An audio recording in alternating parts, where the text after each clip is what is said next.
Trading summary for May 24 total profit $18,001 USD. Bitcoin and Ethereum investment products make their debut on the London Stock Exchange. What does the future hold for the cryptocurrency market? Due to a series of hawkish statements from Federal Reserve Fed officials and insights from the FOMC minutes, indicating that several officials are willing to tighten further if necessary, the USD surged more than expected. Positions betting on a USD sell-off were stopped out across the board. Poor timing in closing positions also resulted in overall flat profits. The increase in positions while failing to ride the wave successfully was a mistake. From the 27th onwards, I plan to be more flexible with USD trades, reduce the number of positions, and take a more cautious approach. Future focus points. 1. USD-JPY strong support due to eased rate cut expectation. USD-JPY is likely to remain strong due to diminished expectations of US rate cuts and strong anticipation of yen depreciation, despite renewed rate cut expectations driven by weak US labor indicators. Hawkish statements from Fed officials and the FOMC minutes from April 31, indicating several officials are willing to tighten further if necessary, have reduced rate cut expectations again. Currently, the market is leaning towards one rate cut instead of two this year, with some even predicting a rate hike.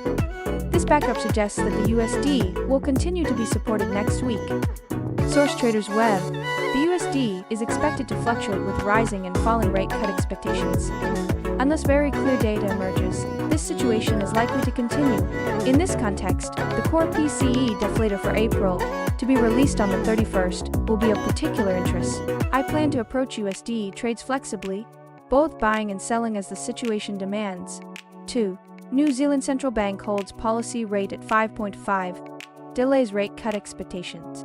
The Reserve Bank of New Zealand RBNZ held its official cash rate, OCR, at a 15-year high of 5.5 for the 7th consecutive meeting on the 22nd. However, with continued inflationary pressures, it raised its peak rate, forecast and postponed the start of rate cuts to the third quarter of 2025. All 30 economists surveyed by Reuters had expected the rate to remain unchanged, though some anticipated a softening of the hawkish stance. The statement noted that the annual increase in the Consumer Price Index (CPI) is above the board's target of 13, with domestic services inflation persisting. The board agreed that maintaining restrictive monetary policy is necessary to ensure inflation returns to the target within a reasonable period. Considering rate hike, RBNZ Governor Orr explained that a rate hike was seriously considered at this meeting, but it was deemed sufficient to maintain tight policy for a longer period to return inflation to target. Source Reuters. The statement was more hawkish than expected, suggesting the NZD will remain firm. 3. Bitcoin and Ethereum investment products to debut on London Stock Exchange.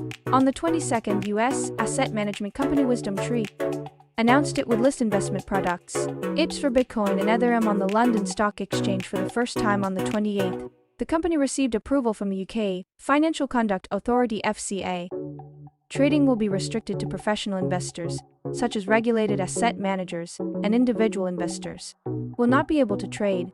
The FCA has been cautious, emphasizing that investing in cryptocurrency investment products is high risk and prohibiting sales to individual investors. In the US, the SEC approved an exchange-traded fund ETF for Bitcoin in January, which has begun trading. An ETF for Ethereum is also expected to be approved within the week. IPs are listed and traded on exchanges like stocks and offer similar returns to actual investments in the underlying assets, including EPs. Source Nikkei. Following the approval of the US Bitcoin ETF in January, acceptance of cryptocurrencies is progressing worldwide. This trend will likely continue, pushing Bitcoin prices higher. P.S. Yamada Holdings, Japan's largest electronics retailer, has embarked on implementing AI, robot-assisted customer service. Although the current robots are clearly mechanical and remotely operated by humans, the day will come when AI-powered robots, indistinguishable from humans, will provide customer service. With a global decline in the labor force expected, labor will increasingly shift from humans to AI robots. Elon Musk has commented that AI will take all of our jobs, but this isn't necessarily bad. AI and robots will provide the products and services people want, potentially making work optional.